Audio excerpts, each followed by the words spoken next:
Voici un enregistrement de La ferme des animaux par George Orwell, raconté par Right Ear Audio. Chapitre 1. Le propriétaire de la ferme du manoir, M. Jonas, avait poussé le verrou des poulaillers, mais il était bien trop saoul pour s'être rappelé de rabattre les trappes. S'éclairant de gauche et de droite avec sa lanterne, c'est en titubant qu'il traversa la cour. Il entreprit de se déchausser, donnant du pied contre la porte de la cuisine, tira au tonneau un dernier verre de bière et se hissa dans le lit où était Madame Jonas déjà en train de ronfler. Dès que fut éteinte la lumière de la chambre, ce fut à travers les bâtiments de la ferme un bruissement d'ailes et, bientôt, tout un remue-ménage. Dans la journée, la rumeur s'était répandue que Sage l'Ancien avait été visité, au cours de la nuit précédente, par un rêve étrange dont il désirait entretenir les autres animaux. Sage l'Ancien était un cochon qui, en son jeune temps, avait été proclamé lauréat de sa catégorie. Il avait concouru sous le nom de beauté de Winglingdon, mais, pour tout le monde, il était Sage l'Ancien. Il avait été convenu que tous les animaux se retrouveraient dans la grange dès que M. Jonas se serait éclipsé. Et Sage l'Ancien était si profondément vénéré que chacun était prêt à prendre sur son sommeil pour savoir ce qu'il avait à dire. Lui-même avait déjà pris place à l'une des extrémités de la grange, sur une sorte d'estrade. Cette estrade était son lit de paille, éclairé par une lanterne suspendue à une poutre. Il avait 12 ans, et avec l'âge avait pris de l'embonpoint. Mais il en imposait encore, et on lui trouvait un air raisonnable, bienveillant même, malgré ses canines intactes. Bientôt les autres animaux se présentèrent, et il se mit à l'aise, chacun suivant les lois de son espèce. Ce fut d'abord le chien Philo et les 2 chiennes qui se nommaient Fleur et Constance, et ensuite les cochons qui se vautrèrent sur la paille, face à l'estrade. Les poules allaient se percher sur des appuis de fenêtres et les pigeons sur les chevrons du toit. Vaches et moutons se plaçaient derrière les cochons, et là se prit à ruminer. Puis 2 chevaux de trait, Malabar et Douce, firent leur entrée.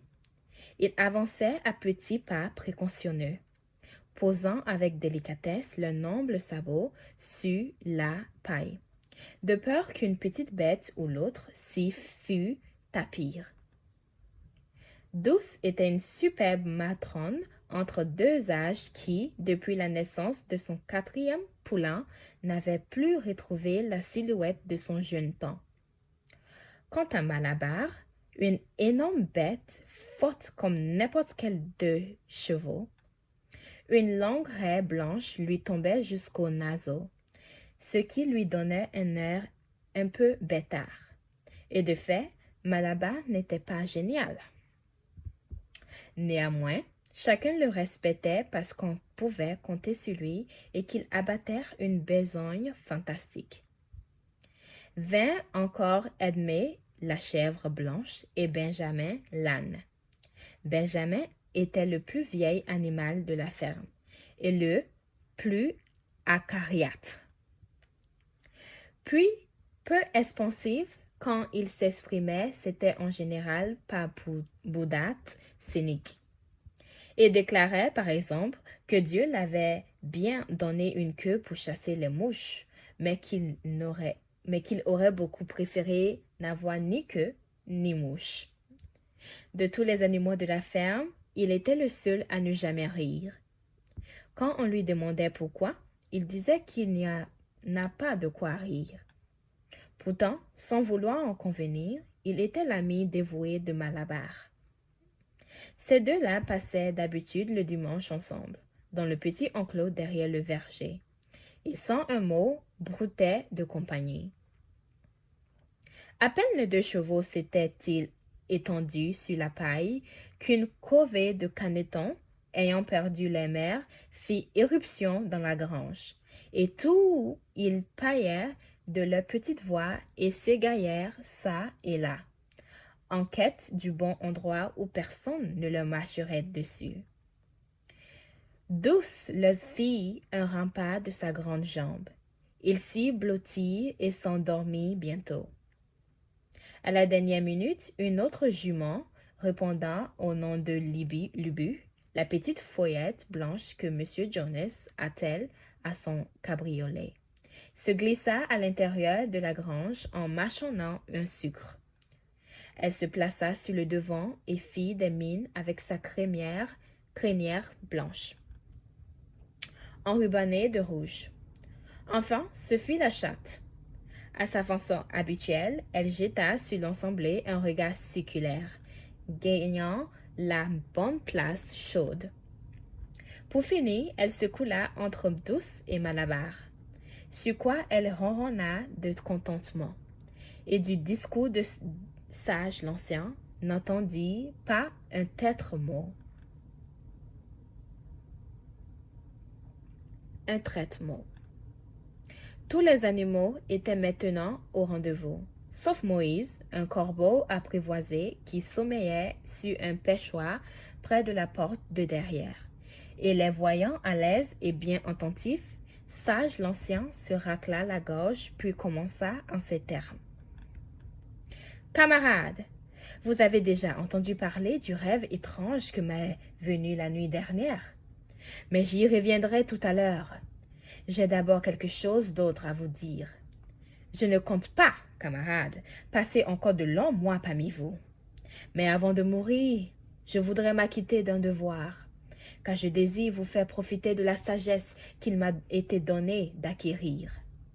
Au cours de ma longue existence, j'ai eu, dans le calme de la prochairerie, tout loisir de méditer. Je crois être en mesure de l'affirmer. J'ai sur la nature de la vie en ce monde autant de lumière que tout autre animal. C'est de quoi je désire vous parler. Quelle est donc, camarades, la nature de notre existence? Regardons les choses en face. Nous avons une vie de labeur, une vie de misère, une vie trop brève. Une fois au monde, il nous est tout juste donné de quoi survivre, et ceux d'entre nous qui en ont la force voulus sont astreints au travail jusqu'à ce qu'ils rendent l'âme. Et dans l'instant que nous cessons d'être utiles, voici ce que nous égorge avec une cruauté inqualifiable. Passé notre première année sur cette terre, il n'y en a pas un seul animal qui entrevoie ce que signifient des mots comme loisir ou bonheur. Et quand le malheur l'accable et la servitude, pas un animal qui soit libre. Telle est la simple vérité. Et doit-il en être tout uniquement ainsi dans un décret de la nature? Notre pays est-il donc si pauvre qu'il ne puisse procurer à ceux qui l'habitent une vie digne et décente? Non, camarades, 1000 fois non. Fertile est le sol de l'Angleterre, propice son climat. Il est impossible de nourrir dans l'abondance un nombre d'animaux bien plus considérable que ceux qui vivent ici.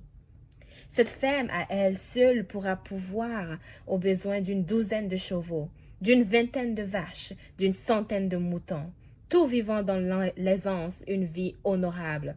Le hic, c'est ce que nous avons le plus grand mal à imaginer, chose pareille. Mais puisque telle est la triste réalité, pourquoi en sommes-nous toujours à végéter dans un état pitoyable? Parce que tout le produit de notre travail, ou presque, est volé par les humains. Camarades, là se trouve la réponse à nos problèmes. Tout tient en un mot, l'homme. Car l'homme est notre seul véritable ennemi. Qu'on le supprime, et voici estrépille la racine du mal. Plus à trimer sans relâche, plus de meurt la faim. L'homme est la seule créature qui consomme sans produire. Il ne donne pas de lait, il ne pompe pas d'œufs. Il est trop débile pour pousser la charrue, bien trop lent pour attraper un lapin. Pourtant le voici, le suzerain de tous les animaux. Il distribue les tâches entre eux, mais ne leur donne en retour que la maigre pétence qui les maintient en vie. Puis il garde pour lui le surplus. Qui laboure le sol, nous, qui la féconde, notre fumier. Et pourtant, pas un parmi nous qui n'ait que sa peau pour tout bien. Vous, les vaches, là, devant moi, combien de centaines d'êtres libres le lair n'avez-vous qu'à produire l'année dernière? Et qu'est-ce qu'a devenu ce lair que vous aurez permis d'élever vos petits, de leur donner force et vigueur? De chaque goutte l'ennemi s'est délecté et rassasié. Et vous, les poules, combien d'œufs n'avez-vous pas pondus cette année-ci? Et combien de ces œufs avez-vous couverts? Tous les autres ont été vendus au marché pour enrichir Jonas et ses gens. Et toi, douce, où sont les 4 poulains que tu as apportés?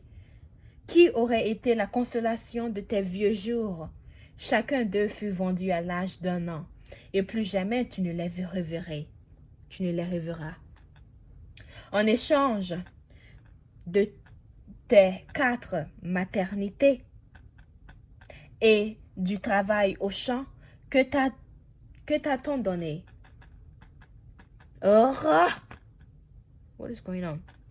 Stop doing that, stupid. Que t'a-t-on donné? De streets raissons de foin, plus un box dans l'étable. Et même nos vies misérables s'éteignent avant le terme. Quant à moi, je n'ai pas de bagne, étant de ceux qui ont eu la chance. Me voici dans ma 13e année. J'ai eu plus de 400 enfants.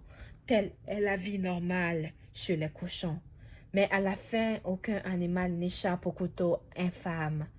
Vous autres, jeunes possédés, assis là et qui m'écoutez, dans les 12 mois chacun de vous, sur le point d'être exécuté, hurlera d'atroces souffrances. Et à cette horreur et à cette faim, nous sommes tous astreints. Vaches et cochons, moutons et poules, et personne n'est exempté. Les chevaux eux-mêmes et les chiens n'ont pas un sort plus enviable. Toi, Malabar, le jour où tes muscles fameux n'auront plus leur force ni leur emploi, Jonas te vendra à l'acariseur, et l'écariseur te tranchera la gorge. Il fera bouillir tes restes à petit feu, et il en nourrira la meurtre de tes chiens, de ses chiens. Quant aux chiens eux-mêmes, une fois édentés et hors d'âge, Jonas leur passe une grosse pierre au cou et les noie dans l'étang le plus proche. Camarades, est-ce que ce n'est pas clair comme de l'eau de roche? Tous les maux de notre vie sont dus à l'homme, notre tyran. Débarrassons-nous de l'homme, et notre sera le produit de notre travail. C'est presque du jour au lendemain que nous pourrions devenir libres et riches. À cette fin, que faut-il? Et bien travailler de jour et de nuit, corps et âme, à renverser la race des hommes. C'est là mon message, camarades. Soulevons-nous. Quand aura lieu le soulèvement, cela je l'ignore. Dans une semaine peut-être, ou dans un siècle. Mais aussi vrai que sous moi je me sens la paille, tôt ou tard, justice sera faite. Ne perdez pas de vue l'objectif, camarades. Dans le temps compté que vous reste à vivre, mais avant tout, faites part de mes convictions à ceux qui viendront après vous. Enfin que les générations à venir mènent la lutte jusqu'à la victoire finale. Et souvenez-vous-en, camarades, votre résolution ne doit jamais se relâcher. Nul argument ne vous fera prendre des vessiers pour des lanternes. Ne prêtez pas l'oreille à ceux selon qui l'homme et les hommes ont des intérêts communs, à croire vraiment que la prospérité de l'un dépend celle des autres. Ce ne sont que des mensonges. L'homme ne connaît pas d'autre intérêt que les siens. Que donc prévalant entre les animaux au fil de la lutte, l'unité parfaite et la camaraderie, la, camad- la camaraderie sans faillir. Tous les hommes sont tous des ennemis.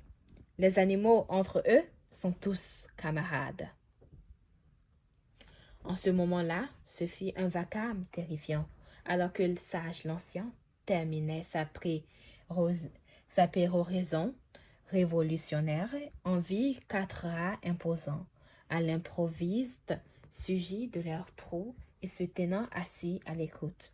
Les chiens les ayant aperçus, ces rats ne durent le salut qu'à une prompte retraite vers les tanières. Alors sage l'ancien leva une patte auguste pour réclamer le silence. Camarade, dit-il. Camarade, dit-il. Il y a une question à trancher.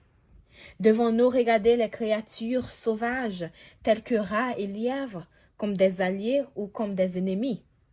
Je vous propose d'en décider. Que les présents se prononcent sur la motion suivante. Les rats sont-ils nos camarades? Derechef en vota, et en une écrasante majorité, il fut décidé que les rats seraient regardés en camarades. 4 voix seulement furent d'un avis contraire. Les 3 chiens et la chatte. On le découvrit plus tard, celle-ci avait voté pour et contre. Sage l'ancien reprit. J'ai peu à ajouter. Je m'en tiendrai à redire que vous avez à montrer en toutes circonstances votre hostilité envers l'homme et ses façons de faire. L'ennemi est tout de pattes, l'ami de tout 4 pattes et tout volatile. Ne perdez pas de vue non plus que la lutte elle-même ne doit pas nous changer à la ressemblance de l'ennemi. Même après l'avoir vaincu, gardons-nous de ses vices. Jamais animal n'habiterait une maison, ne dormira dans un lit, ne portera de vêtements, ne touchera à l'alcool ou au tabac, ni à l'argent, ni ne fera négoce. Tous les maux de l'homme sont des mauvais maux. Mais surtout, jamais un animal n'en tyrannisera un autre. Quand tous sont frères, peu importe le tort ou le faible, peu importe le fort ou le faible, l'esprit profond ou simplard, nul animal jamais ne tuera un autre animal. Tous les animaux sont égaux. Maintenant, camarades, je vais vous dire mon rêve de la nuit dernière. Je ne m'attendrai pas à le décrire vraiment. La terre m'est apparue telle qu'une fois délivrée de l'homme, et cela m'a fait me ressouvenir d'une chose enfouie au fin fond de la mémoire. Il y a belle lurette, j'étais encore cochon de lait. Ma mère et les autres truies chantèrent souvent une chanson dont elles ne savaient que l'air et les 3 premiers mots. Or, dans mon rêve de la nuit dernière, cette chanson m'est revenue avec toutes les paroles. Des paroles, j'en suis sûre, que jadis ont dû chanter les animaux, avant qu'elles se perdent dans la nuit de temps. Mais maintenant, camarades, je vais les chanter pour vous. Je suis d'un âge avancé, certes, et ma voix est rauque,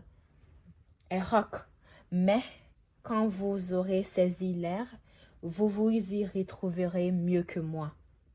Le titre, c'est Bête d'Angleterre.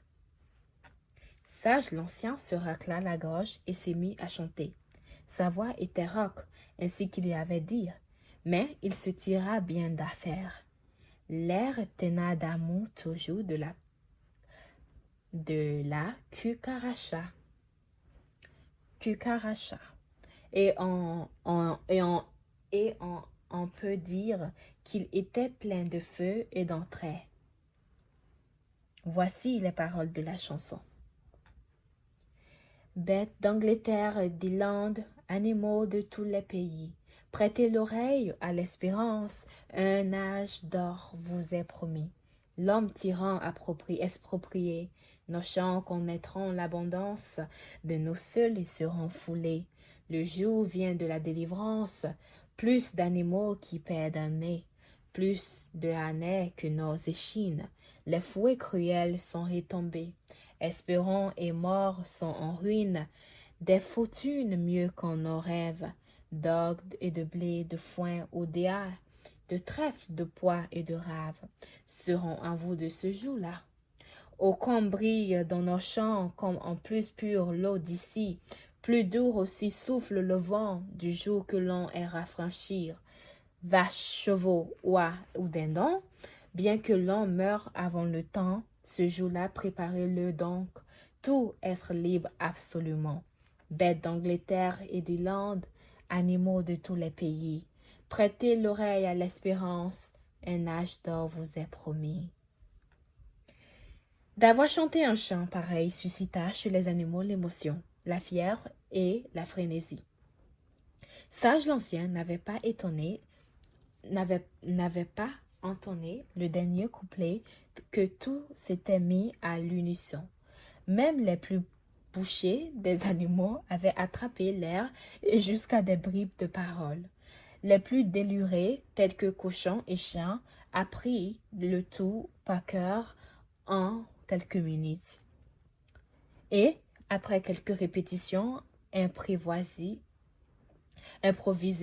la ferme entière retentit d'accents martiaux qui étaient beuglements des vaches, aboiements des chiens, bêlements des moutons, hennissements des chevaux, quack des canards, bêtes d'Angleterre, animaux de tous les pays. C'est ce qu'ils chantaient en chœur en les différentes façons. Et d'un tel enthousiasme qu'il s'y reprit 5 fois de suite, et d'un bout à l'autre, si rien n'était venu arrêter leur élan, ils se seraient exercés toute la nuit. Malheureusement, M. Jonas, réveillé par le tapage, sauta en bas du lit, persuadé qu'un renard avait fait irruption dans la cour. Il se saisit de la carabine qu'il gardait toujours dans un coin de la chambre à coucher, et dans les ténèbres déchargea une solide volée de plomb. Celle-ci se longea dans le mur de la grange, de sorte que la réunion des animaux prit fin dans la confusion. Chacun regagna son habitat en grande hâte. Les 4 pattes, le lit de paille, les volatiles, le pêchoir. L'instant d'après, toutes les créatures de la ferme sombraient dans le sommeil.